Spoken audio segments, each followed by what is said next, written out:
Друзья, на самом деле, вы знаете, то, что мы иногда не ценим, Бог очень дорожит, и это для Него очень ценно. Самое ценное для Бога – это Его отношение с нами.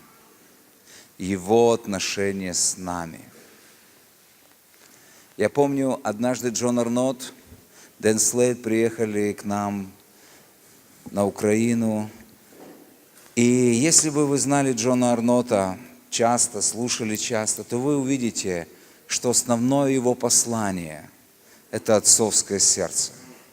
Каждый раз, когда я слушаю Джона, я думаю, Джон все время говорит об отцовской любви.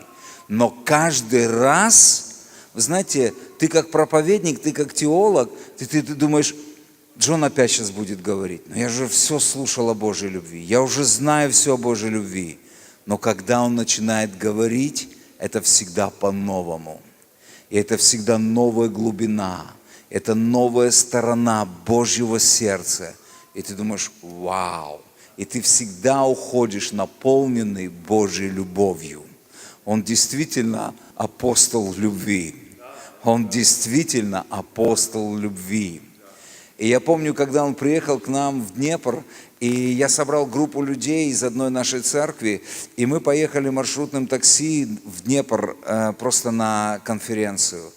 И среди этой группы была одна женщина, которая вышла из баптистской церкви, и ей было порядка 65 лет. Вот. И когда мы приехали, все слышали на слуху Джон Арнотт там, и так далее, такие проповедники, и все, конференция. Вот. И когда Джон Арнотт проповедовал первую проповедь, он проповедовал о Божьей любви. И вы знаете, это так негативно отразилось на этой женщине. Она говорит, я в баптистской церкви около 20 лет. Все, что я слышала в баптистской церкви, это только любовь, любовь, любовь. Я думала, тут приедет проповедник, и он начнет говорить какие-то новые откровения. И она настолько возмущалась, что в перерыве она просто психанула, что называется, и сказала, говорит, все, я уезжаю домой.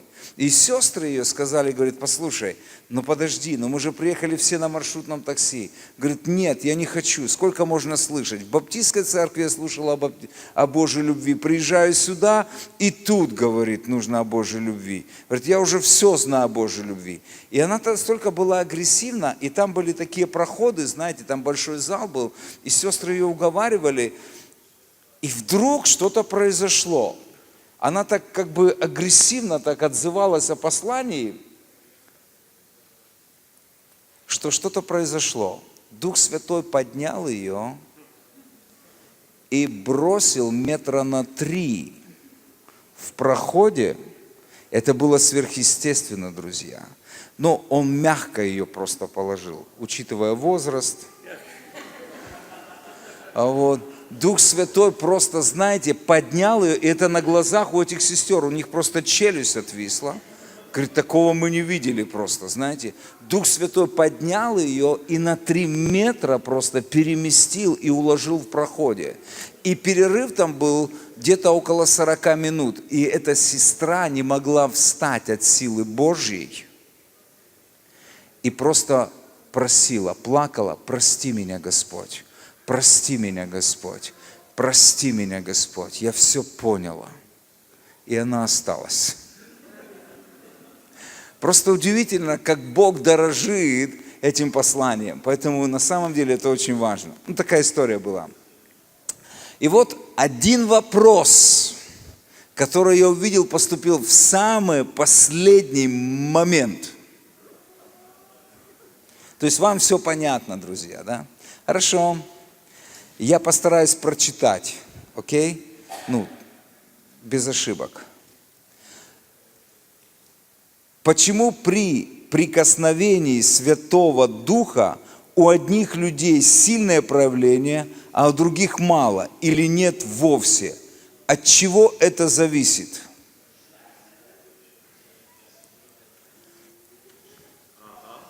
Хороший вопрос. Не обязательно. Я, допустим, логик, но сегодня я где-то 50/50. Я развиваю эти события в моей жизни.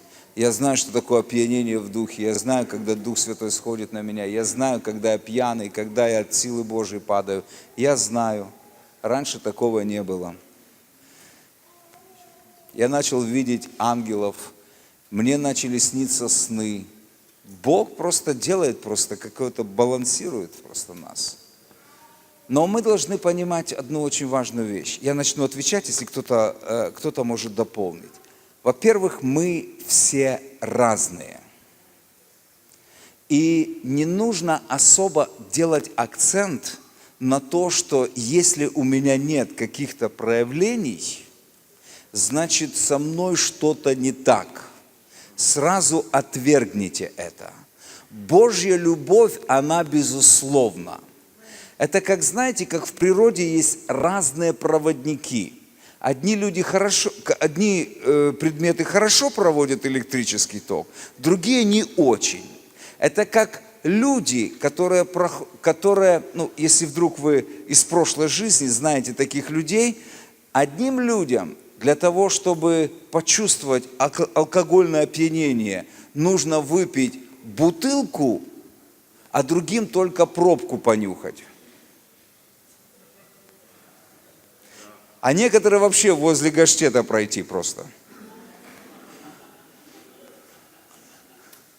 То есть, вы понимаете, мы все разные. Один очень хороший пример, который я уже приводил здесь одной сестре. Знаете, мы в этом мире очень сильно потрепанные приходим к Богу. Вы высохшие, вы просто... изнурены, раненые, мы все с сиротским сердцем приходим к Богу. Кто в большей мере, кто в меньшей мере, но мы все.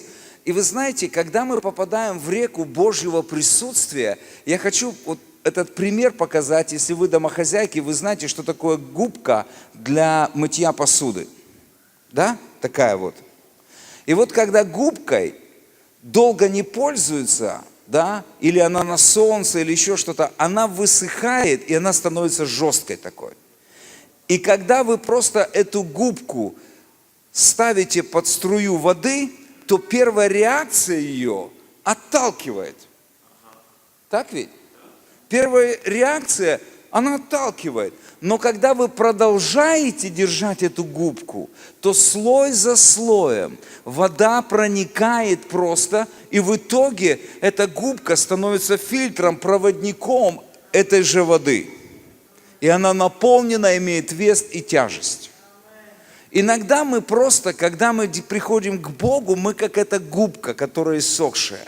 И когда мы попадаем в Божье присутствие, и мы первая реакция, почему вот у того проявляется, а у того нет, у того больше, у того меньше или еще что-то. Я говорю, друзья, оставайтесь в реке, оставайтесь в Божьем присутствии, потому что Бог производит определенную работу внутри нас. Мы не делаем акцент на проявлениях. Очень часто проявление – это как свидетельство в большинстве, не всегда, в большинстве, что Бог исцеляет нашу душу, исцеляет наши эмоции. Вы понимаете, кому-то нужна радость, кому-то нужно просто выплеснуть боль. Разные моменты. Иногда это просто Божья реакция нашего физического тела на Божью славу. Как я говорил, как будто подключить нас к 220. И у нас могут быть проявления. Но суть вообще-то, мы не ставим акцент на проявлениях. Вы понимаете? Это второе, третье, четвертое. Проявления не говорят, что этого человека Бог любит больше, поэтому он касается, а этого меньше. Нет. Вы понимаете? Но Бог просто сделал эти проявления через излияние в Торонто, я думаю, по разным причинам. Первая причина – это, возможно, даже оскорбить какой-то религиозный дух. Потому что мы в церкви привыкли цитировать это место Писания, что все должно быть благопристойно и чинно. Но у нас разное понимание. У Бога одно понимание, что значит благопристойно и чинно, а у церкви может быть совсем другое понимание благопристойно и чинно. Аминь. Потому что когда ты посмотришь на излияние Духа Святого в день Пятидесятницы, вы не можете назвать это собрание благопристойным и чинным. Там люди были пьяны от Духа Святого, и там была радость просто и веселье. Вы понимаете? Поэтому иногда Бог просто делает для того, чтобы огорчить или просто, знаете, коснуться церкви своей, вот этого религиозного духа. Расширить нас, растянуть наши мозги. Аминь. Ну, может, кто-то еще что-то добавит. Да, у Милы есть свои переживания. Вот. Я хотела буквально минутку добавить. Может, вы заметили, что я вот обычно тот человек, который мало что со мной происходит, когда рядом проповедника может дергать во все стороны. И мне в свое время очень сильно помогло учение о том, что проявления бывают разные и не всегда внешне яркие. Вот, например, я часто в себе замечаю, что меня бросает в жар, но это никому не видно, это только я могу чувствовать, и это не зависит от погоды. Вот в то время, когда в зале что-то начинается, мне становится вот просто жарко. Или же может быть тоже такое проявление, как мир в сердце, вот просто мир, да, вот волна мира, вы можете это почувствовать тоже. Но внешне может быть особенно что-то не происходить, поэтому проявления могут быть ощущения, вернее, Божьего присутствия, может быть, без ярких каких-то впечатлений. Ну и еще я могу, например, признаться, что я думаю, что где-то в начале, когда у нас только это все начиналось, еще даже не было служения «Прими огонь» как такого, у меня были ощущения, я помню, как одно из первых раз, когда в Украине у нас был молодежный лагерь и шло учение о сердце Отца, я стояла, переводила, и я ощутила, как будто бы мне тяжелые мешки на плечи, то есть мне стало давить просто что-то. Но я от своего чувства ответственности, что кто же еще будет переводить, если я сейчас этому поддамся, я очень сильно боролась, вплоть до того, что я просто вся вспотела вот от усилия стоять и соображать. И я честно вам скажу, потом это прошло, и больше со мной, в принципе, таких вот ярких, только может быть, еще 1 или 2 раза что-то такое было. Поэтому я думаю, что иногда мы просто сами еще останавливаем из-за каких-то наших пониманий. Я уже и молилась, и просила у Бога прощения, но сейчас я как бы не чувствую себя чего-то лишенной из-за того, что у меня нет ярких впечатлений.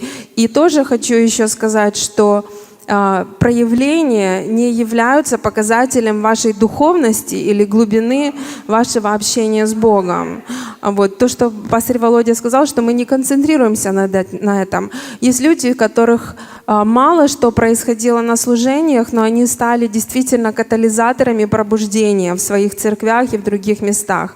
А есть люди, которых я вот лично видела, которых так дергало, что ты думал, все, вот просто человек просто дергался на каждом служении. И потом в их жизни происходили вещи, которые говорили об отсутствии характера, об отсутствии плодов Духа в их жизни. Поэтому, пожалуйста, я понимаю, что это цепляет, потому что поверьте мне, было случаи, когда я стою, проповедник там еле на ногах держится, со мной ничего не происходит. Вы можете представить, какие мысли у меня в голове? Вообще, я верующий человек. Вот что я здесь делаю? Почему? Если Бог касается, вот Бог рядом, с одним это происходит, со мной нет. Но Бог мне дал уже мир, объяснил мне эти все вещи, поэтому не концентрируйтесь на этом. Конечно, это очень чудесно. Если что-то происходит, давайте свободу, но если ничего явного нет, тоже не переживайте. Вы знаете, лидер этого движения, катализатор Джон Арнотт. И вы знаете, у него нет проявлений. Он сам удивлен просто, говорит, когда все это началось, у меня не было проявлений. Хотя он переживал Божье присутствие. Но его жена Кэрол очень...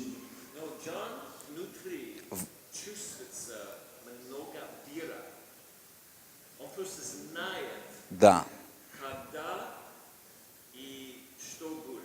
Да. Но физически, то есть говорится о физических проявлениях. Но его жена Кэрол, она просто очень дикие проявления, просто очень дикие. И вопрос еще то, что сказала, вот знаете, из опыта мы заметили по поводу реки. Мы поняли, что есть две категории людей. Когда мы говорим о реке, мы говорим о Божьем присутствии. Людям нравится Божье присутствие. Многие люди посещали наши конференции. И я заметил впоследствии такие вещи. Многие люди входят в реку и переживают Божье присутствие, но немногие позволяют реке войти внутрь. Многие люди только прикасаются к Божьему присутствию, и им нравится Божье присутствие, когда оно влияет на них. Но суть Божьей реки – это не просто коснуться наших физических ощущений, а войти внутрь и изменить нас в образ Иисуса Христа. Вы понимаете? Поэтому я видел много людей, которые приезжали на наши конференции, получали освяжение, получали прикосновение Духа Святого, были счастливы, возвращались домой, как что называется, с гуся вода. Но некоторые просто открывали свое сердце, не только позволяли внешне, но и позволяли реке пойти внутрь. И их жизни, их служения, их церкви просто менялись. Поэтому очень важно, чтобы мы понимали, мы за проявление, мы не хотим ограничивать, но проявления должны быть от Него. Мы не вызываем джина, мы не вызываем Духа Святого. Мы хотим, чтобы Он приходил как Господь и действовал так, как Он хочет. Вы понимаете, мы не ищем этих проявлений, но мы открыты для проявлений Духа Святого. Понимаете? Это очень важно, друзья. Мы не ищем, но мы открыты. Мы хотим, чтобы это было по-настоящему. Если Он приходит и берет нас, мы не сопротивляемся. Если Он не приходит, а нам хочется, тогда просто может плоть действовать. Плоть воняет. Поэтому лучше пусть Дух двигается. Аминь. Поэтому будьте свободны. Тут еще письмо одно. Ага. Давайте, тут еще есть ноты. Надо, Паша споет, а Дима помолится. Хорошо. Я думаю, что Дима помолится. Есть еще вопросы, друзья?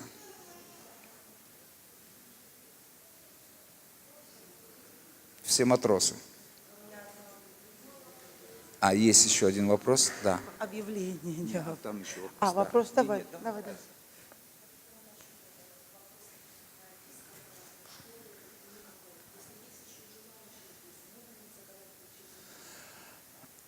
Вообще нам нужно держать связь, друзья. Знаете, вот Гюнтер здесь, в Германии, если то, что касается движения «Прими огонь», партнеров по жатве здесь, на местном уровне, держите связь с Гюнтером. Если вы русскоязычные, вы хотите больше иметь общение с русскоговорящими, держите связь с нами просто. У нас есть сайт «Прими огонь». Лично со мной можете держать. Я координатор просто по странам СНГ.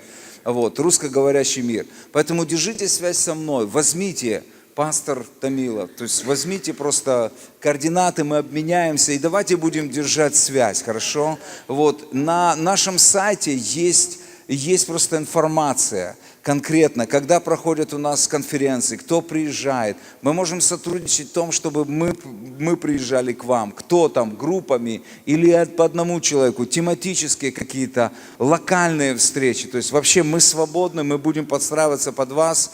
И добро пожаловать к нам на конференцию. У нас будет очень классная конференция в конце октября, начале ноября в Киеве. Просто следите на нашем сайте. Вы все приглашены. Вы все приглашены. Поэтому добро пожаловать. Я знаю, что Гинтерас уже был, я его видел просто. Если что, держите связь, как долететь, как доехать до места назначения, он в курсе. Окей? Хорошо. И знаете, напоследок я попросил Павла спеть песню «Папа дома» на немецком.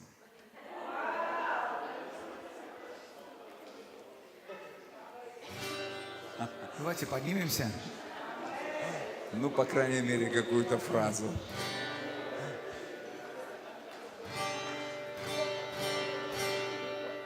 Проблем не будет никогда, и прочь мчится суета, когда Папа in the house, правильно? И боли в сердце больше нет. На все вопросы есть ответ. Когда папа in the house,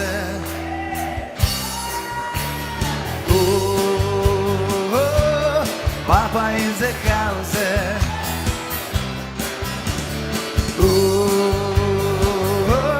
папа in the house,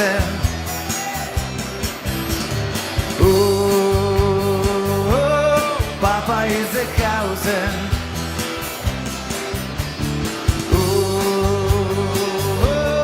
папа in the house.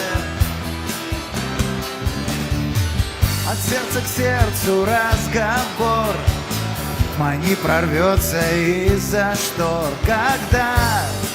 Скажите, когда?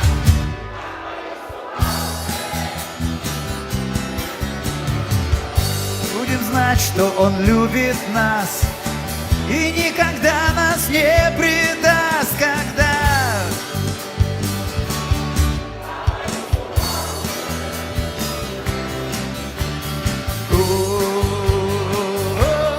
Папа из Трухаузен,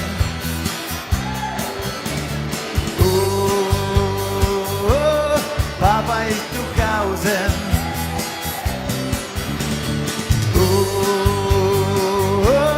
папа из Трухаузен,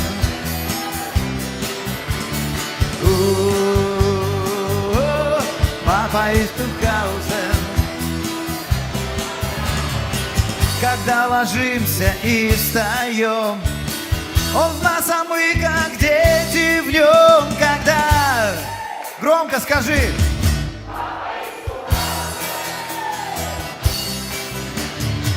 И будут песни в доме том, и радость сердца лишь о нем. Когда?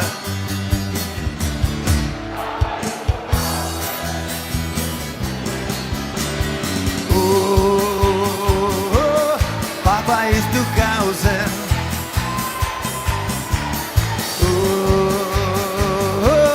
папа из Трухаузен,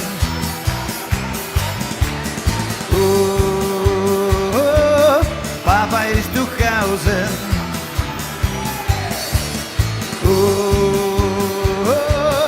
папа из Трухаузен.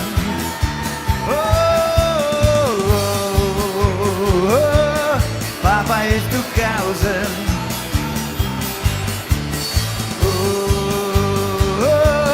папа из Трухаузен. И чтобы не забыть свой язык, спою. Папа дома.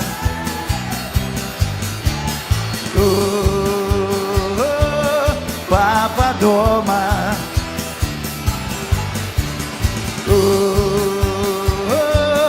Папа дома.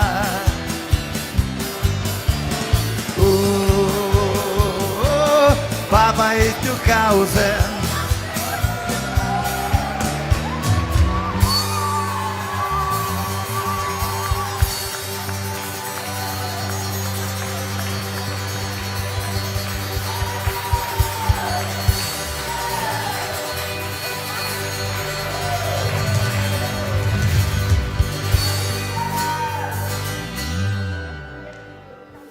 Я так понимаю, что это был заключительный аккорд, да, нашей конференции. Друзья, давайте поприветствуем просто друг друга, пожмите друг другу руки, благословите друг друга, повернитесь тому, кто рядышком, тому, кто за спиной стоит. И мы верим, что это было хорошее начало для того, чтобы проводить конференции «Прими огонь» в Европе для русскоязычного населения. Продолжение следует.